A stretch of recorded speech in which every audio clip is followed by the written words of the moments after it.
Okay, let's continue with the last Mishnah in Perek Daled of Sanhedrin. Mishnah Hey.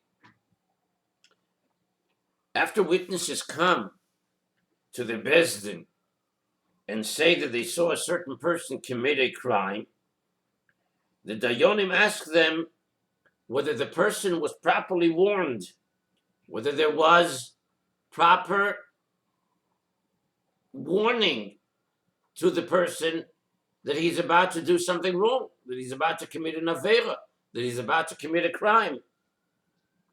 They also ask, in the case of murder, whether they recognize the victim. Now, the Dayanim go ahead and give them stern warnings about the serious consequences of testifying falsely. This is a very, very compelling Mishnah, a Mishnah full of Musar, a Mishnah full of Hashkafa, a Mishnah full of the view that Torah takes of Agodas Eidus, the seriousness of telling the truth, the seriousness of being part of something that could ultimately result in an unfair consequence on the part of the Dayanim. A very, very strong Mishnah, you'll see. Says the Mishnah, how do the Dayanim make the witnesses fearful, afraid of testifying falsely in capital cases? The Rav says, that God forbid they should not testify falsely. They would bring the witnesses inside the courtroom, inside the Bezdin, and put the fear of God in them, as it were. Scare them. Saying to them, perhaps you're going to give testimony based on assumption or based on rumors. Right? Me'oimed is based on what you think, based on your assumption, based on certain conclusions you reached. Me'oimed or mishmua, rumors, you heard about it. Or aid mipi aid, perhaps you'll say, you'll give witnesses based on one witness repeating something from another witness, which means not from the person himself. For example, the two of you heard your testimony from two other witnesses, aid mipi aid. Or umipi adam ne'eman shamanu. Or perhaps you will say, we heard it from a very trustworthy person. In all of these cases, the testimony would be invalid because the witnesses did not see the event themselves with their own eyes. Whatever they're saying is based on someone else, based on somebody told them, based on somebody said, I saw this and this, and told him who is now coming secondhand. Or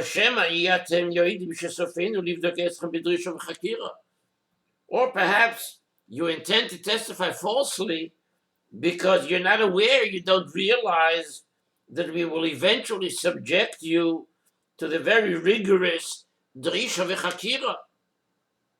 We will investigate and question you through which your lies will be revealed. And therefore the Dayanim say, Herz Chaim, listen very carefully. Hey v'yoidim, we need for you to understand and fully comprehend. You should know and realize that capital cases relating to capital crimes are not like dinim momonos, they're not like monetary cases. Favos, why are they different? Because dinim momonos are nois momonos. In monetary cases, if a person unjustly causes someone to lose money, well, he can make good on it. He can repair it easily. You can give him that amount of money and therefore receive atonement. You'll have kapora. That is, he receives complete atonement for having sinned against that person, But to receive atonement for having sinned against God, he must go through the full process of tshuva, of repentance. Right? So whichever way it is, by dine momenes, kapora, tshuva can be readily attained. But dine nefoshes, the Mishnah continues, damoi v'dam zoroisav tluim b'atzav kol olam. But in capital cases, if a person unjustly causes someone else to be put to death, so the blood of the defendant, and not only the blood of the defendant, but the blood of his potential descendants, are blamed upon him forever, because he cannot restore the defendant to life, nor can he bring his potential descendants into the world. Not only he, Damoy, Vedam Zarioisav, and the dam of his zera, the dam of his descendants will never be able to come into the world because of your false testimony. Shekein Matzinu, says the Mishnah, Bekain Shehorages Ochiv. Now we learn Pshat in the Pasuk. Shekein Matzinu Bekain Shehorages Ochiv. This is what we find in regard to Cain, who killed his brother Hevel. He was blamed not only for killing Hevel, but also for preventing all of Hevel's potential descendants from coming into the world. Where do we see this in the Pasuk? Says the Mishnah. Here the Mishnah is teaching us Pshat in the Pasuk in Parshas Bereishis. Shenemar, because it says in the Pasuk, Demei achicha tzoyakim. It says in the Pasuk in Bereishis Perek Dalet Pasuk Yud, that the Rebbeinu Shalom said to Cain, the bloods, in plural, not the dam of your brother, but demei, the bloods in Lashon Rabim, in plural, the bloods of your brother cry out. Zog the Mishnah, it doesn't say the blood of your brother in the Lashon Yochid, in the singular, rather it says the bloods of your brother B'Lashon Rabim in the plural. What plural is it? Who is it in the plural?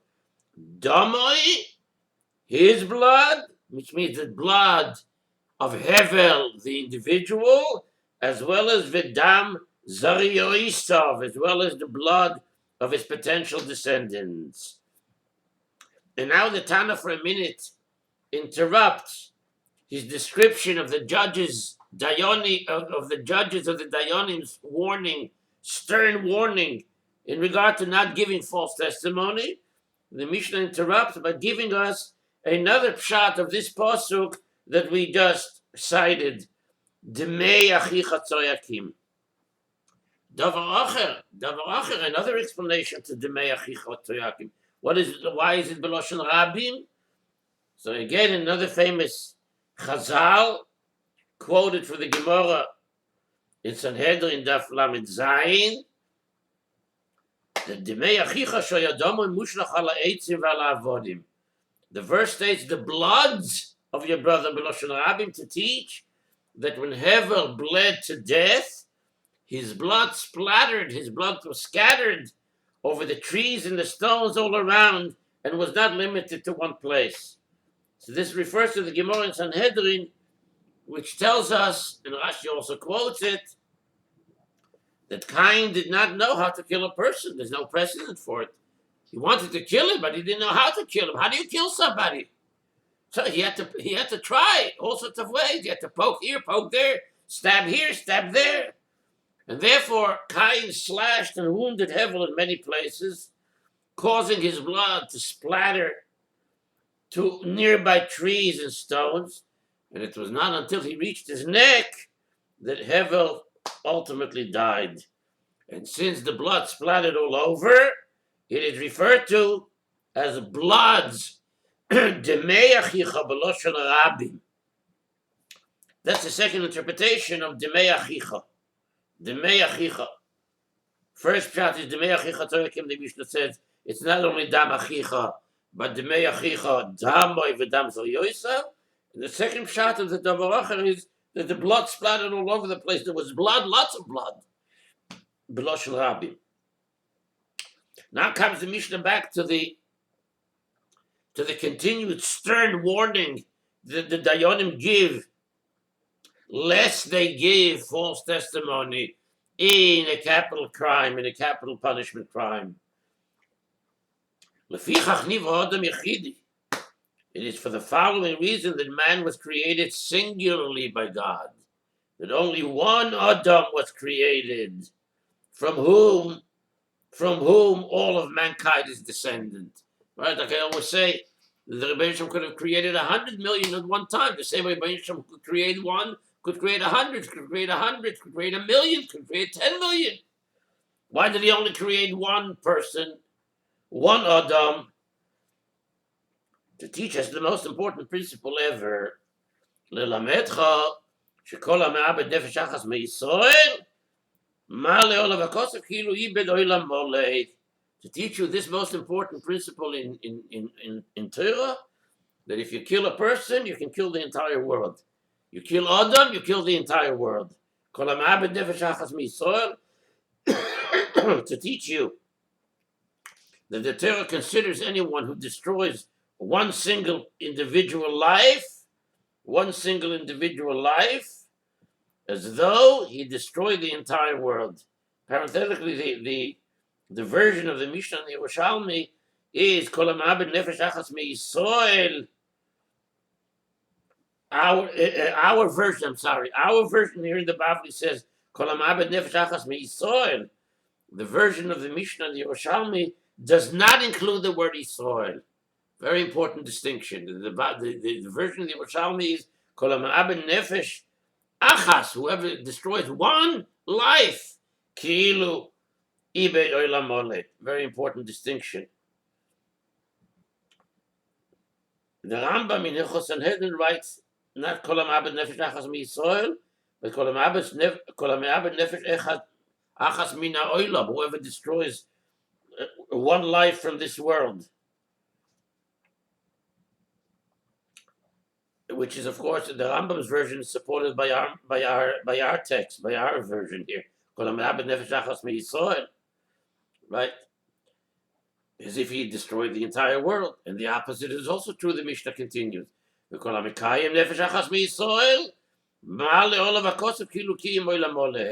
the Torah considers anyone who saves one life as if he saved an entire world. God arranged that all the people of the world come from one man, from one Adam, in order to teach that a single person can be the father of the world's entire population. So in this sense, killing or saving just one person is likened, according to Chazal, to killing or saving an entire world of people. Okay, so the Rebbe Yisrael created only one Adam. Now the Tana adds three other explanations of why the Rebbe Yisrael created only one man. Which, by the way, this is not part of the Dayanim's continued stern warning to the person. This is just an aside that the Mishnah adds. The Mishnah says to the person, the Dayanim say to the person, hey, if you testify falsely and bring about the execution of this innocent person, remember, Kol ha'ma'abed nefesh achas miYisrael ki'ilu ibed olam moled. And remember, on the other hand, if you testify truthfully, Kol ha'mekayim nefesh achas miYisrael ma'al v'kosav ki'ilu kiyim olam moled. Now the Mishnah adds three additional reasons why the Rebbe Yisrael specifically created the one individual, the singular. An additional reason is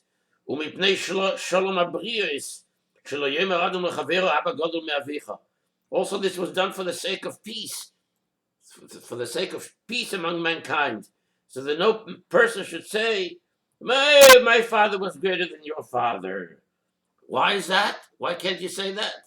Since all people are descended from the same one man, from the same one Adam, the root of everyone's ancestry is the same, and no one can claim that his ancestry is better than another. One additional reason. And furthermore, and also, so that non-believers should not be able to say that there are many powers in the world, there are many gods in the world, kiviyachol, each of which created its own man. And to teach the greatness of the Rebbeinu Shalom. What is that? Also very famous Chazal, beautiful Chazal. She'adam tevea kama matbeas b'choisam echad v'chulam doim mizel. A person goes ahead and mints many coins with one single stamp, and they all look alike. Every dime looks the same. Every quarter looks the same. Every nickel looks the same. You mint a coin, and you can create millions of them, millions of them, as we have in this country and elsewhere. But Melech Malchei Hamlochim HaKadosh Baruch Hu Tova Kol Adam K'Choisama Shel Adam HaRishon. The Rebbeinu Shalom Melech Malchei Hamlochim minted all mankind, minted all men with a stamp of Adam HaRishon. And yet, no two people look exactly alike. No two people look exactly alike. There's one Adam, and everyone is created in the image of Adam, but no two people look alike. Unlike Basar Adam, you mint a coin, and millions look the same. Now, a lesson is derived from the idea stated above that every person is like an entire world. Therefore, says the Mishnah, what is that lesson? Therefore, there's a very important lesson for every human being, for every individual human being, to be able to comprehend and to integrate. Therefore,